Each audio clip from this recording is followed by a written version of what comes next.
కాళేశ్వరం విచారణ కమిషన్ పదవీకాలం పొడిగించింది తెలంగాణ ప్రభుత్వం. 100 రోజుల్లో విచారణ పూర్తి చేయాలని భావించిన పార్లమెంట్ ఎన్నికలతో పూర్తి కాలేదు.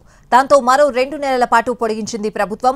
రేపటితో పీసీ ఘోష్ కమిషన్ పదవీకాలం ముగియనుండగా ఆగస్టు 31 వరకు పొడిగించింది.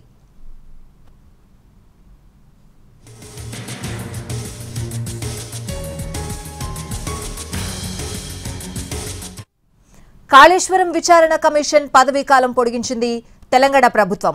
100 రోజుల్లో విచారణ పూర్తి చేయాలని భావించిన పార్లమెంట్ ఎన్నికలతో పూర్తి కాలేదు.